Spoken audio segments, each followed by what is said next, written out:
बिहार विधानसभा चुनाव के लिए महागठबंधन में कांग्रेस का पेंच फंस गया है। कल कांग्रेस स्क्रीनिंग कमेटी की लंबी बैठक के बाद कमेटी के अध्यक्ष अविनाश पांडे 243 सीटों के लिए प्रत्याशियों के नाम के साथ दिल्ली वापस चले गए।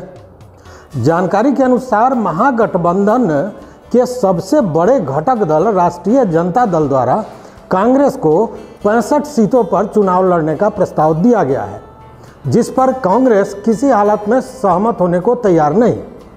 ऐसे में अगर सीटों के बंटवारे को लेकर सहमति नहीं बनी तो कांग्रेस महागठबंधन से अलग हो सकती है। ऐसे में दोनों पार्टियां डैमेज कंट्रोल करने के प्रयास में है।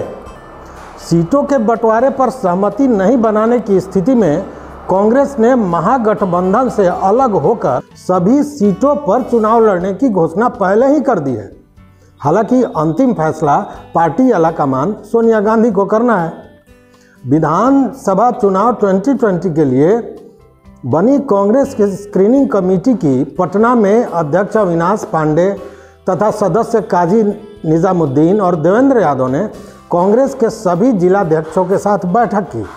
सभी जिलाध्यक्षों से उनके जिले की सभी विधानसभा सीटों के संभावित उम्मीदवारों की सूची मांगी और राजनीतिक हवा, आम आदमी के विचार सहित अन्य बिंदुओं पर भी फीडबैक लिया।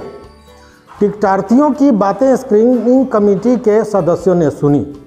अंत में स्क्रीनिंग कमेटी 243 सीटों के लिए प्रत्याशियों के नाम को लेकर दिल्ली लौट गई।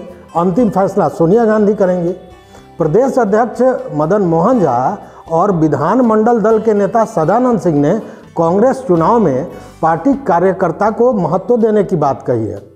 राजनीतिक विश्लेषकों की माने तो कांग्रेस के अकेले सभी सीटों पर चुनाव लड़ने की बात महज प्रेशर पॉलिटिक्स है, ताकि उन्हें महागठबंधन में कुछ और सीटें मिल सके।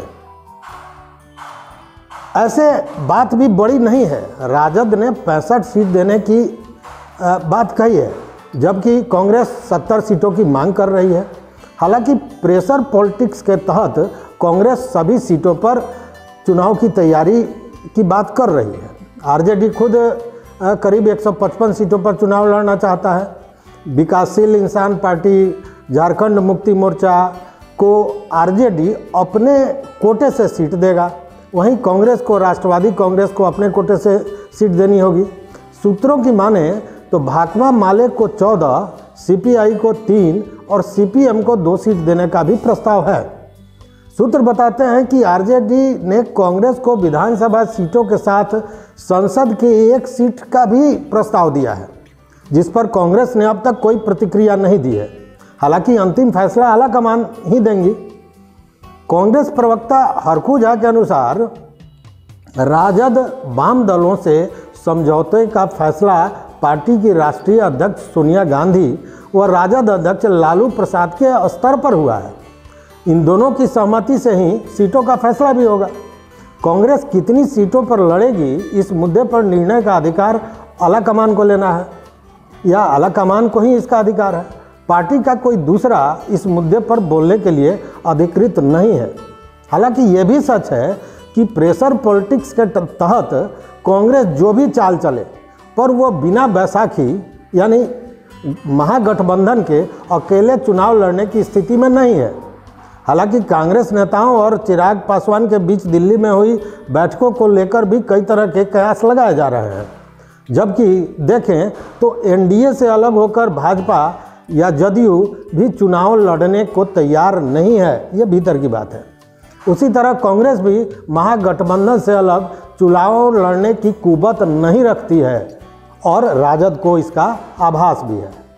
तो आप देखते रहें finalpost.in। फिर मिलेंगे। नमस्कार।